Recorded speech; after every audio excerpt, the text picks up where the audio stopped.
I don't feel strong enough to carry the weight of a scene, and I don't feel like the actor that can deliver.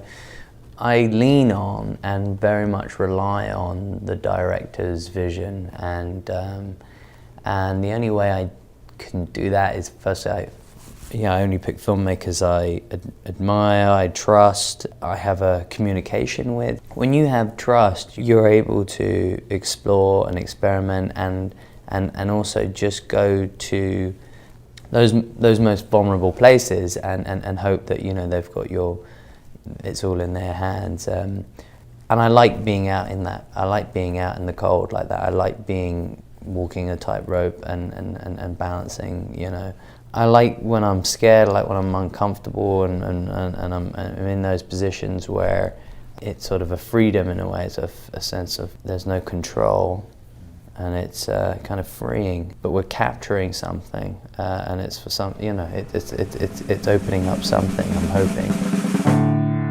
Filmmaker Magazine presents Back to One with Peter Rinaldi. Aaron Taylor Johnson is an actor. He sat down with me on the Upper West Side of Manhattan to talk about the work. There's a quote from you: "When I decide I'm going to dive into a character, I start to become that character." Mm-hmm. Doing research on you, listening to other interviews and looking at the films, I mean, you need 3 months at least of preparation. 3 months afterwards is your ideal situation to get out of this, to get this thing out of you. You don't take this like a job or like, like showing up and just reading lines and not running into the furniture. That is not your thing here. Right. But I really want to dive into this because when you won the Golden Globe for Nocturnal Animals, you thanked your wife and you said, "Thank you for putting up with me. It wasn't very pleasant." Right. I mean, that's how far you go. You live this character far away from day one. And so tell me what the tangible benefit is for doing this kind of in-depth dive into each character. I feel like I'm my own worst critic, and I have a lot of self-doubt in as an actor. So I fear that I will never, when I step on set, that I just won't be good enough, and therefore I can't just act my way through a scene. I feel like if I have that time, you talked about that prep time, that 3 months prior, that's my time to explore, that's my time to experiment, and it's my time to do my research. And in that period of time, that's how I'll pick up mannerisms and our body language and voice, and I'll test things out. And it's my time to rehearse and play. So when I get on set, I don't have to think about acting anymore and this sense of discovery. I will stay and be that person. I'll be that character. I just want to be able to be present in that body and not in my body. And it's the only way I know how to then be able to be directed in that space and feel comfortable to dive around. I just feel it's interesting. I remember when Daniel Day-Lewis, who's the master of being, method acting. I mean, I remember when I was a kid and I heard the word method acting. I didn't really know what it was, but it was just essentially just being that person. And people sort of used it in a way that was sort of like, like that's a bit over the top. But it really translated well. I understood it because I felt like, no, that's where I feel comfortable. I remember him saying something like, that's, Yeah, I'm not like other actors that want to jump on and jump in and out and have a good time and mess around and then know how to cry on the cue and all this. That doesn't really feel connected to me. I'm not really on it I'm on some other journey. I'm on some other personal, spiritual journey that's taking over every part of my DNA, and I want to embody that and live through it, and that's the only way I know how to explore and play in it, and discover more, and how I grow and evolve. And then it takes 3 months to sort of shed that skin and that inner, detox a lot. So it's not an easy thing to let go of, and it's an emotional pull out of me. It's bizarre, and then I want to just go back to being a daddy and being with my kids and the everyday routine, because then I feel blessed and grounded and rooted in my life. And it takes me a while back to realize who that person is, and then I sort of enjoy that, being in that field. And then suddenly something else has to spark an interest, and it may take a year to 2 years before I found what that project is. And it's not easy. It's getting harder as well to find those next projects, because I'm so particular about what it is that. And sometimes it really comes from a guttural response. It's an instinctive feeling. You go, right, I must play that. People go, but why? I mean, I don't know. I need to play that. I've got to play that. So I don't know. It's interesting. What is your on-set life like then? Because you've been slowly but surely turning into this character, literally living with it enough for your wife to say, I see Aaron start to disappear when he's going to play something, and the character he's going to play enters the house. I mean, this is literally like a transformation. And then, so I'm imagining then that on set, you don't have this situation that other actors have where they need to harness their energy for the take. Meaning, if it's an emotional thing, like, oh, I'm ready to go, but the light needs to be changed, or it's lunchtime. Damn, I was really ready to go there. Yeah. Like, I'm imagining, because you start so early, you build this thing, you live in it. You don't have that burden. But tell me if I'm wrong. Whether you're in that character or not, there are still difficulties to getting to a certain place at times, but ideally I feel like, yes, that prep time, and as I'm stepping on a set and I'm in that character, so I feel more ready to go whenever than having to build up to this thing, because right. I'm not that much removed. Talking about a million little pieces.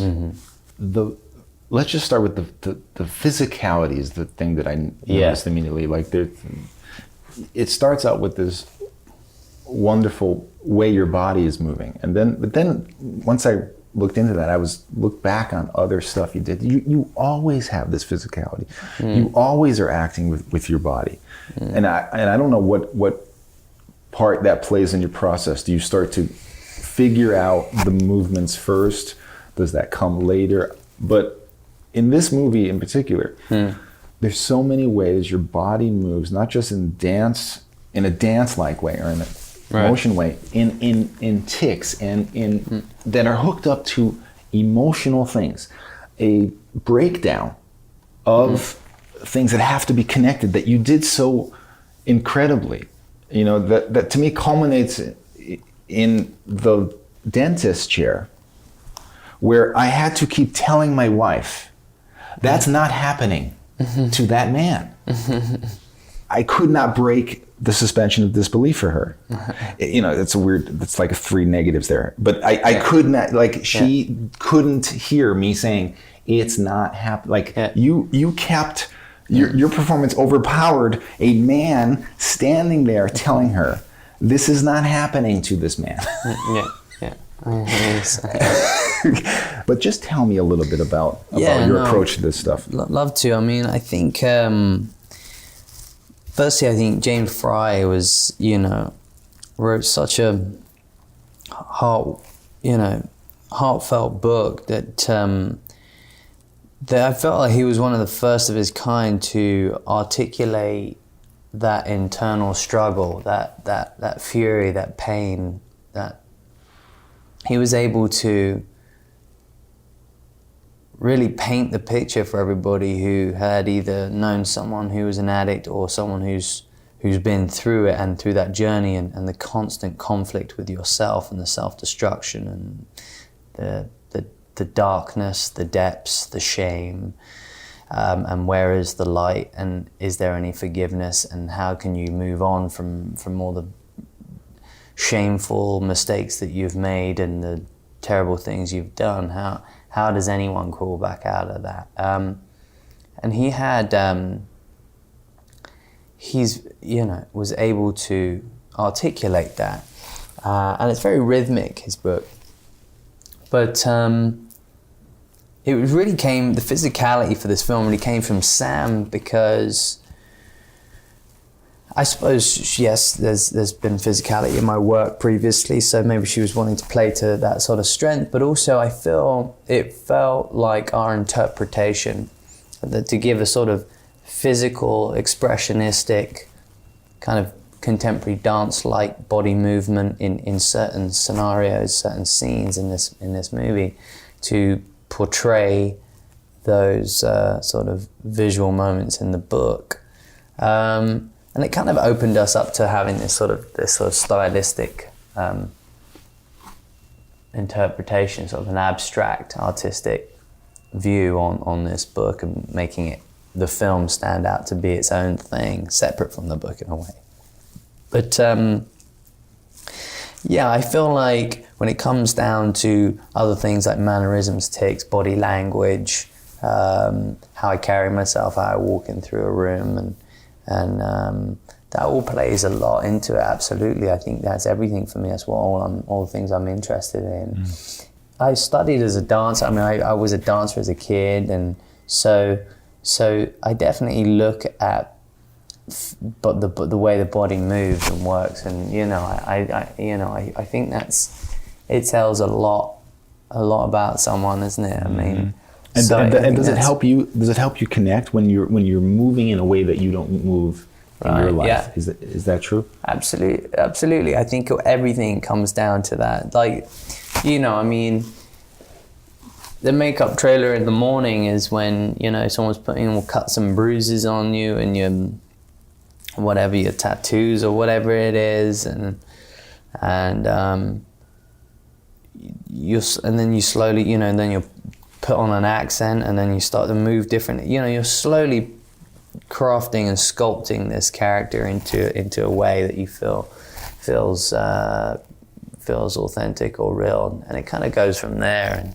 And I thought it was really interesting that you said that because you co-wrote this with your wife Sam, who is the director of this movie, that it kind of helped you actually get into character, because James Frey is a writer and he wrote this story. So you're actually kind of like, as you're getting into the character, you're writing the script, which is kind of like telling his story, and you're kind of like, it helps you. It's just a weird way to look at it, but it's kind of interesting. Absolutely, yeah. I think only in hindsight could I really reflect on and go, oh, right, maybe that's also the reason I had this innate self-belief to do something I've never done before, and really craft this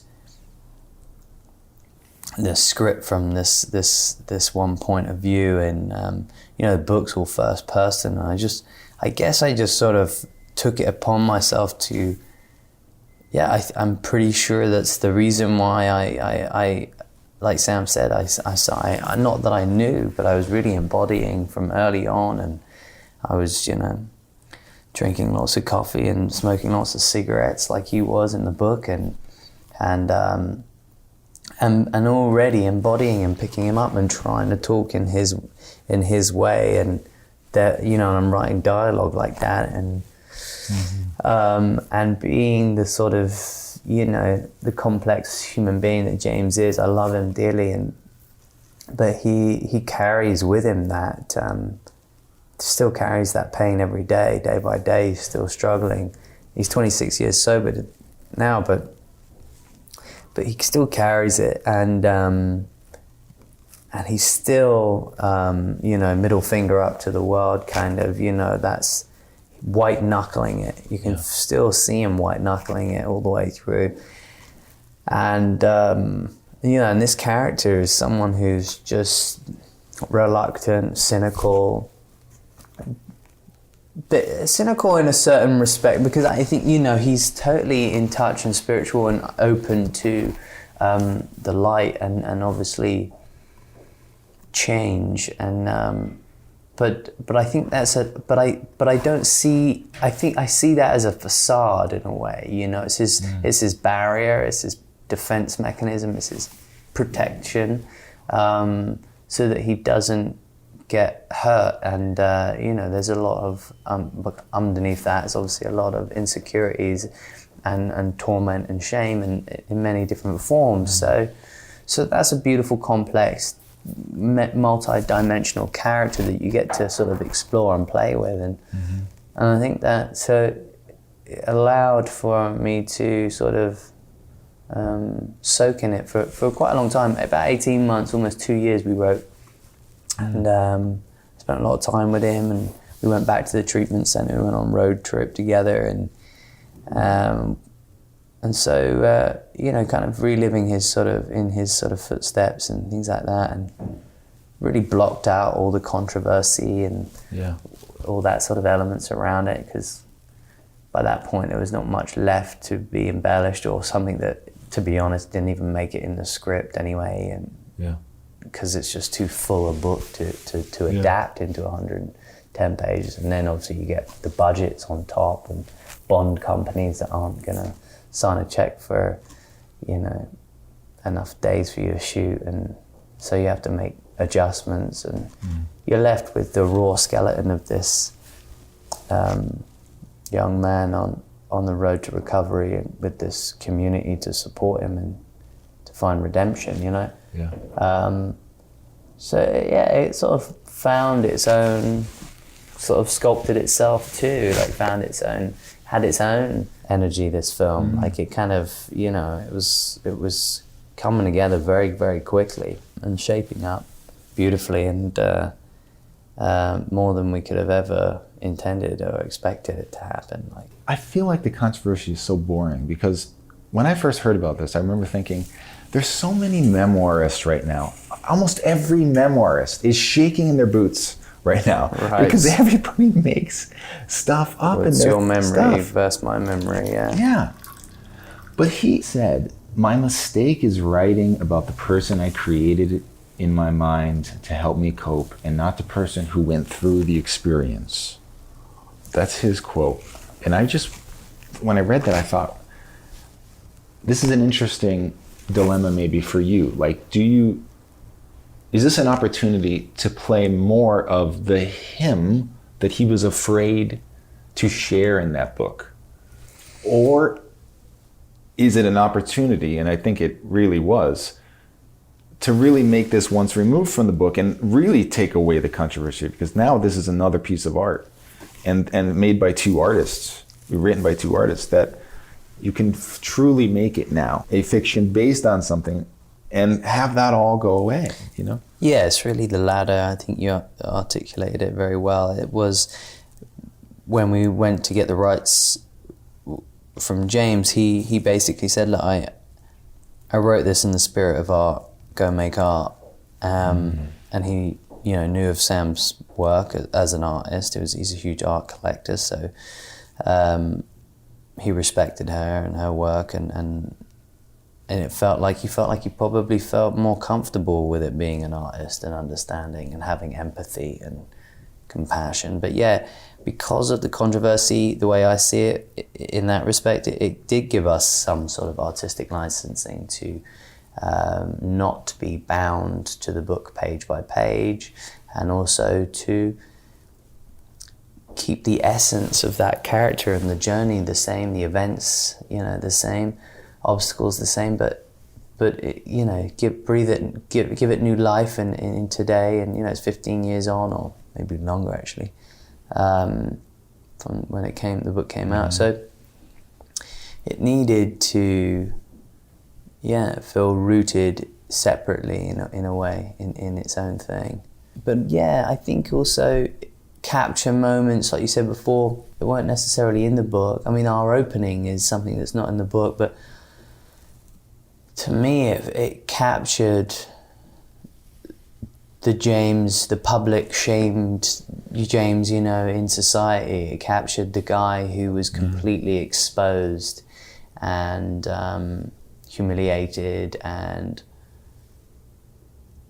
captured maybe it, you know, pulled him up on all the things that he didn't, you know, and he's had to live with that and then contend with that and still stay sober and also grow, and you realize there are people around who admire that even more and have forgiveness for that, admire his willpower and his strength, and go, well, the book is the book, and it was beautiful, and it saved my life, and it also, you know, meant a great deal to a great many people.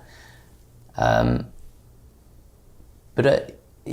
think it's this thing in culture now that it's like, if you did something, you know, and that's not a crime. I mean, you know, if you did something like that, and you know, you feel already, you know, there's nothing. It's hard to come back from that. But society is very quick to turn their back. So it's a shame that there's not much forgiveness. But yeah, the opening sequence is my character James spiraling out of control and in the depths of his addiction. But you know, it goes that step too far, and you know, I'm dancing around the room naked, and it's you know, it felt like the only way to do a couple things really. Be able to take the audience and kind of go, separate it from the book and go, look, this is the journey you're going on, set the tone. But also, he spends the rest of the time in a treatment center recovering, and you kind of, with that moment, you've got that glimpse of, okay, you know, he needs this. It was as bad as it got. But also, really, what for me it captured is that exposure and that vulnerability, and that all inhibitions had just gone and lost, and had been someone who was just who's having that inner battle of not wanting to go on any further. Just like us, I'm going to check out pretty soon, and that you know. So it was. I think and I think that's drawn upon my sort of time with James, and also I never even really watched. You know, I sort of knew of it, but I never watched the interview fully through. It didn't really. It's like I didn't need to. Mm-hmm. Like it was almost too hurtful. Too hurtful to watch. Like I didn't need to see that, but I felt that, and that I felt like was the way to express that. Was with this opening scene.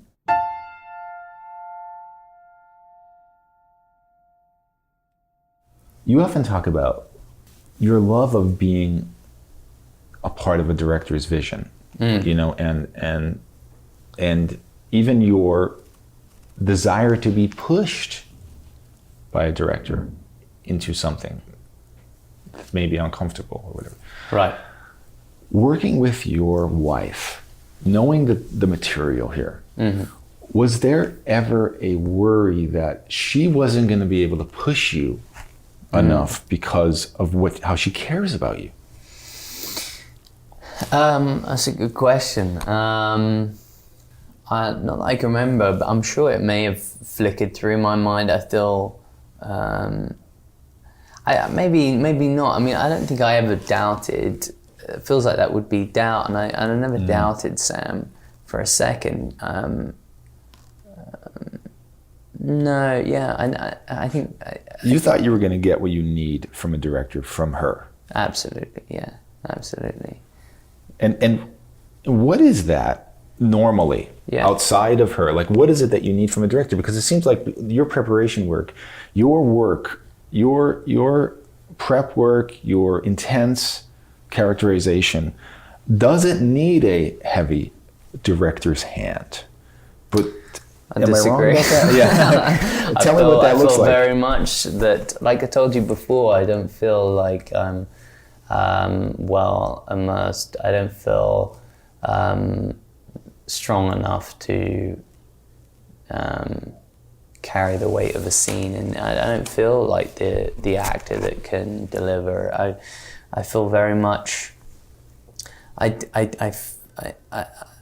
I lean on and very much rely on the director's vision, and the only way I can do that is first I only pick filmmakers I admire, I trust, I have a communication with. I mean, when you have trust, you have you're able to explore and experiment and also just go to those most vulnerable places and hope that they've got your that it's all in their hands. And I like being out in that. I like being out in the cold like that. I like walking a tightrope and balancing. I like when I'm scared. I like when I'm uncomfortable and I'm in those positions where I have to just. It's sort of a freedom in a way. It's a sense of being. There's no control, and it's kind of freeing. But we're capturing something, and it's for some. It's opening up something. I'm hoping you're seeing something extra.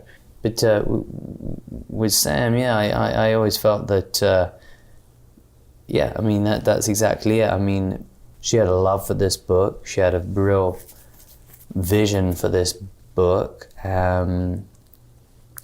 She believed in me that I could play this role. I didn't necessarily believe in me but she did. I definitely, I'll give variety. I always give a variety, and it's up to, it's that director who's sort of puppeteering me through. It feels very much like, I need to lean on them a lot, and I'm looking for them for guidance, and also looking to give them as much variety as possible, so that they can, feel like they've got what they need. If I make them happy and I've given them everything they need, then I'm doing my job. And I never really think about what the end product's going to look like. I just want to make sure that I've delivered what they needed. Another reason why I just turn up and try and be that character as much as possible, so they can see it and feel it and move on, really.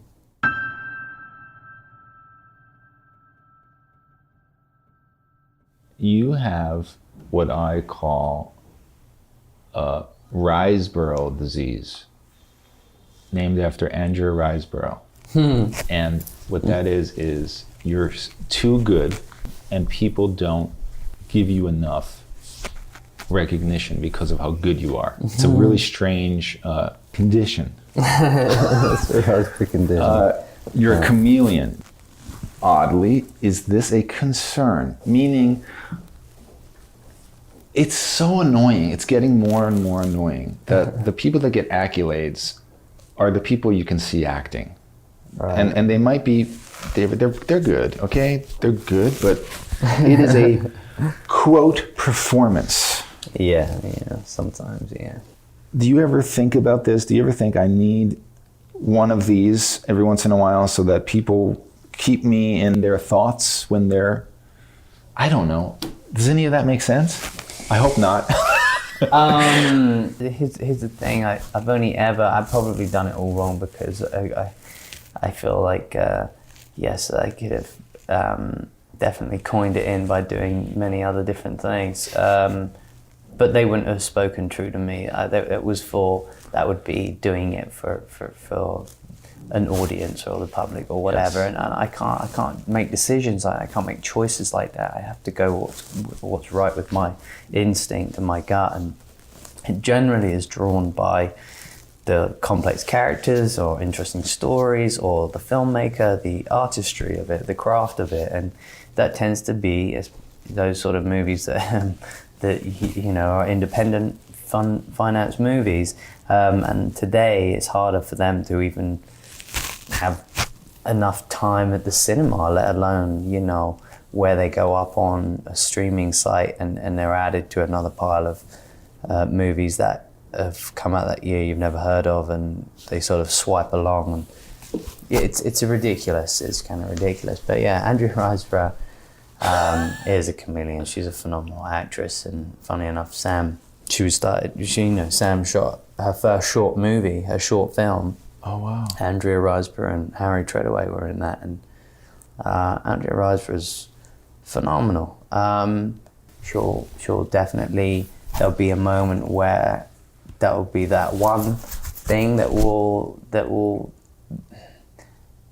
be quality performance, but it will somehow hit mainstream. Well, I don't know how all that works, but basically what happens with like awards and things like that, it's like campaigns. They basically are campaigns, and you realize how much money goes behind those campaigns. So you're basically, as a public, just being fed what you should pick and should be seen, just like anything else. It's like any other campaigns. So it's hard to filter out. Many times I'm discovering films, I go, oh my goodness, this film's fucking... I remember seeing Chloe Zhao's... Chloe Zhao? The Rider. The Rider, yeah. Remember that, discovering that later in the year and then going, what happened, Yeah. And this obviously... It didn't get any pickup or attraction on that scale because it's a small movie. It was probably one of the best movies of the year, and yet that's kind of the way those things work. But those are the sort of things that speak to me. I mean, obviously, it doesn't take away from what majority of people want to see as entertainment, but and obviously it's just shifting and changing a lot. But I genuinely just try and stick to what I feel I can bring to a project and how I'm going to grow. I mean, who knows? I mean, it's such a bizarre job, an industry, and it's constantly changing. There's no security in it. Or at least I don't feel like I want to feel secure. I've stepped away from many sort of opportunities of series or possible sort of franchise movies that can continue because I feel it's too safe. I need to change. I need to adapt. I need to change and constantly grow. I feel when I'm stuck in that one character, I don't know how else to. I'm actually more scared of doing the same character over and over again than anything else, I think. Aaron Taylor Johnson, Maestro, I'm going to plead with you. Please come back on the show. Oh, I'd love to come back. I'd love to come back. I'll come back for sure. With anyone. Well, it's a real pleasure, man. I'm really grateful, really, really grateful.